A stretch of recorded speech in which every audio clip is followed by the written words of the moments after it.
Hello friend, तो कैसे हैं आप। उम्मीद है कि आप सब बहुत ही अच्छे होंगे और अच्छे से अपना पढ़ाई लिखाई कर रहे होंगे। तो आज की इस वीडियो में हम देखने वाले हैं क्लास 10th के हिंदी ग्रामर के 30 प्रीवियस ईयर क्वेश्चन को। ठीक है, इसमें हम 30 प्रीवियस ईयर क्वेश्चन देखने वाले हैं जो कि ऑल टॉपिक से शामिल है। मतलब सभी जो चैप्टर है शामिल है, जैसे कि संज्ञा हो गया, सर्वनाम हो गया, विशेषण हो गया, कारक हो गया, तो सभी से इसमें मिक्स है। और सारे के सारे यहाँ पे आप देख सकते हो कि आगे में ईयर भी लिखा, मतलब PYQ क्वेश्चन है। ठीक है, तो चलिए हम वन बाय वन क्वेश्चन को देते हैं। टोटल इसमें 30 क्वेश्चन है। ठीक है, तो हमारा फर्स्ट क्वेश्चन है यहाँ पे। फर्स्ट क्वेश्चन है हमारा कि वर्ण कितने प्रकार के होते हैं। यदि आप पढ़े होंगे तो आप कमेंट में बता सकते हैं कि वर्ण के कितने प्रकार होते हैं। तो दो प्रकार होते हैं। ठीक है, दो प्रकार कौन कौन से? स्वर वर्ण और व्यंजन वर्ण। ठीक है, दो प्रकार के। तो हमारा यहाँ पे एक क्या हो जाएगा? राइट आंसर हो जाएगा। क्वेश्चन नंबर 2 है हमारे पास, स्वर वर्ण की संख्या कितनी होती है। तो स्वर वर्ण कितने होते हैं? तो स्वर वर्ण कितने होते हैं? टोटल 11 होते हैं। ठीक है, अब बाकी उसके अलावा जो होते हैं वो कितने होते हैं? तो 33 होते हैं। मतलब वोवेल कितना होते हैं? 11 होते हैं। ठीक है, नहीं सॉरी, वोवेल नहीं, वोवेल बोल रहे हैं। स्वर वर्ण की संख्या 11 है। व्यंजन वर्ण की बात करें तो कितना होता है? 33। 33 कितना होता, मतलब व्यंजन वर्ण होते हैं 33 को और स्वर वर्ण होते हैं कितना? 11 को। ठीक है, तो इनको आपको ध्यान में रखना है। ठीक है, अब हम चलते हैं क्वेश्चन नंबर 3 पे। और क्वेश्चन नंबर 3 सेम वही जो मैंने आपको ऊपर बताया कि व्यंजन वर्णों की संख्या कितनी होती है। तो व्यंजन वर्ण की संख्या 33 होता है। ठीक है, ऑप्शन आपको सी में यहाँ पे मिल जाएगा। तो ऑप्शन सी यहाँ पे क्या हो जाएगा? राइट हो जाएगा। क्वेश्चन नंबर 4 है हमारे पास, क का उच्चारण स्थान क्या है? उच्चारण स्थान आपको याद करना पड़ेगा। उच्चारण स्थान 2 नंबर में आता है। तो क का उच्चारण स्थान क्या है? तो क से क किससे लिखते हैं? कंठ। कंठ में क्या है? क। तो इसको आप ट्रिक से याद रख सकते हो कि क का उच्चारण स्थान क्या है? तो कंठ है। तो ऑप्शन सी आपका क्या हो जाएगा? राइट आंसर हो जाएगा आज। ठीक है, अब चलते हैं हम किस पे? क्वेश्चन नंबर 5 पे। तो क्वेश्चन नंबर 5 पे हमारे पास संज्ञा के कितने भेद होते हैं। ये भी 4 वर्षों में पूछा गया, कितना इंपॉर्टेंट है आप देख सकते हो। तो संज्ञा के कितने प्रकार होते हैं? तो 5 प्रकार होते हैं। जातिवाचक, व्यक्तिवाचक, द्रव्यवाचक, समूहवाचक और, ठीक है, इस तरह से 5 प्रकार के होते हैं। इन पांचों को भी आपको याद रख लेना है। ठीक है, क्वेश्चन नंबर 6 हमारे पास सर्वनाम के कितने भेद हैं। तो सर्वनाम के 6 भेद होते हैं। ठीक है, और 6 भेद को आपको भी याद रखना है। उसके बाद क्वेश्चन नंबर 7 है हमारे पास, विशेषण के कितने प्रकार होते हैं। ठीक है, तो विशेषण कितने प्रकार के होते हैं? तो 4 प्रकार के होते हैं। ये भी इंपॉर्टेंट है, 3 वर्षों में ये भी पूछा गया है। तो विशेषण 4 प्रकार के होते हैं। क्वेश्चन नंबर 8 हमारे पास, क्रिया के कितने प्रकार होते हैं। ठीक है, तो क्रिया 2 प्रकार के होते हैं, सकर्मक क्रिया और अकर्मक क्रिया। और ये भी 3 वर्षों में क्वेश्चन पूछा गया। क्वेश्चन इंपॉर्टेंट है, आप ध्यान में रखना। अब चलते हैं क्वेश्चन नंबर 9 पे। क्वेश्चन नंबर 9 है हमारे पास, काल के कितने भेद होते हैं। काल के कितने प्रकार होते हैं, यानी कि टेंस। तो 3 प्रकार के होते हैं, भूतकाल, भविष्य काल और वर्तमान काल। तो काल के कितने प्रकार होते हैं? 3 प्रकार। ठीक है, और तीनों को आपको याद रखना है। तो क्वेश्चन नंबर 10 है हमारे पास, संधि के कितने मुख्य भेद हैं। तो संधि कितने प्रकार के होते हैं? तो 3 प्रकार के, स्वर संधि, व्यंजन संधि और विसर्ग संधि। अब चलते हैं क्वेश्चन नंबर 11 पे। क्वेश्चन नंबर 11 हमारे पास, स्वर संधि की संख्या कितने होते हैं, मतलब उपभेद, मतलब स्वर संख्या के भेद के बारे में पूछा जा रहा है। तो स्वर संधि के कितने भेद होते हैं? 5। ठीक है, 5 प्रकार होते हैं। कौन कौन से? तो दीर्घ होते हैं, गुण होते हैं, वृद्धि होते हैं, यन होते हैं और आयादी अंतिम होता है। ठीक है, तो सभी को आपको याद रखते हुए चलना है। उसके बाद क्वेश्चन नंबर 12 हमारे पास, समास के कितने प्रकार हैं। ठीक है, तो समास के कितने प्रकार हैं? तो समास के 6 प्रकार होते हैं, अव्ययी भाव समाज, तत्पुरुष समाज, और होता है कौन? कर्मधारय समास, द्विगु समाज और बहुब्रीहि समाज। ठीक है, तो इस तरह से 5-6 हो गए। तो अब हम चलते किस पे? क्वेश्चन नंबर 13 पे। तो क्वेश्चन नंबर 30 है हमारे पास, 30, हाँ, कारक।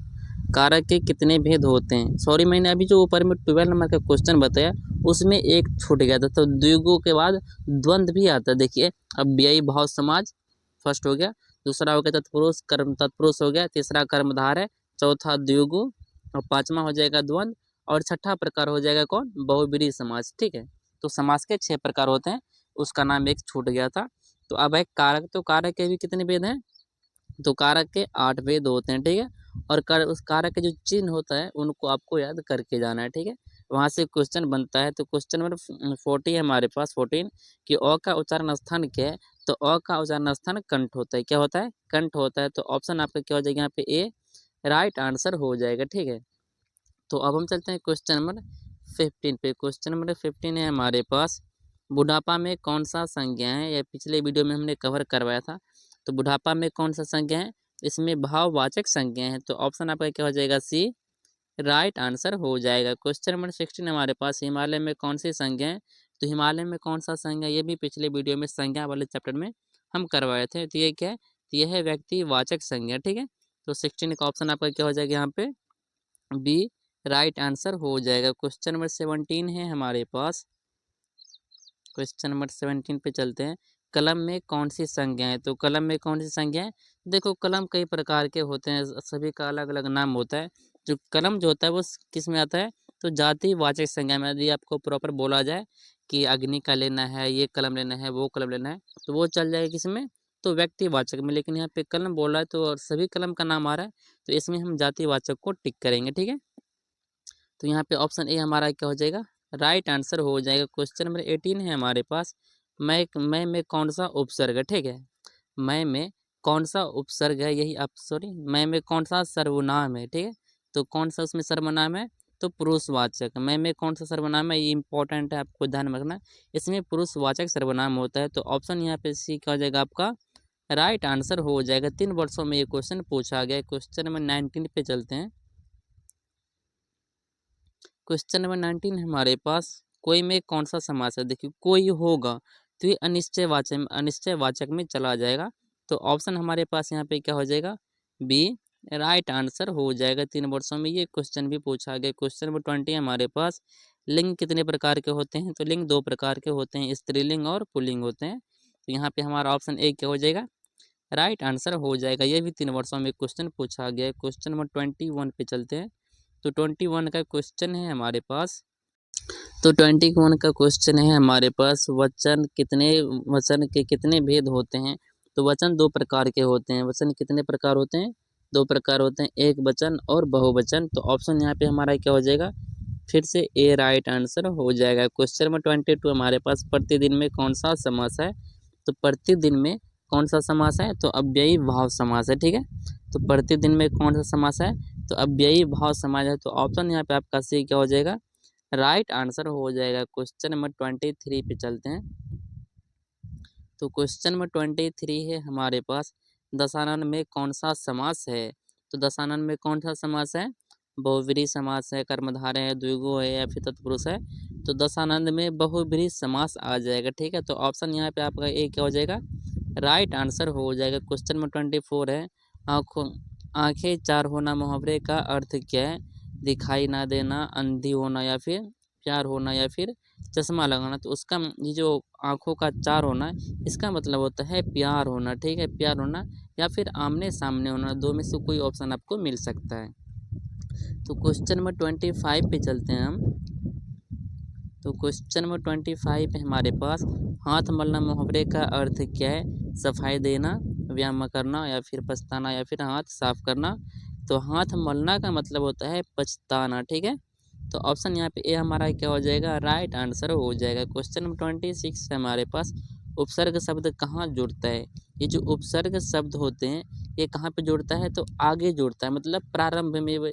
इसको हम आगे भी बोल सकते हैं या फिर प्रारंभ में, लेकिन यहाँ पे आगे लिखा हुआ है तो हम इसको टिक करेंगे।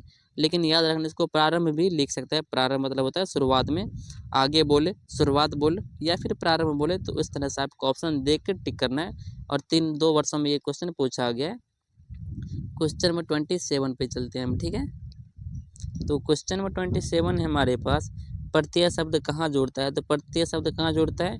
ये जोड़ता है पीछे, यानी कि लास्ट में, ठीक है। तो यहाँ पे पीछे को हम टिक कर सकते हैं या तो अंतिम भी आपको लिख सकता है।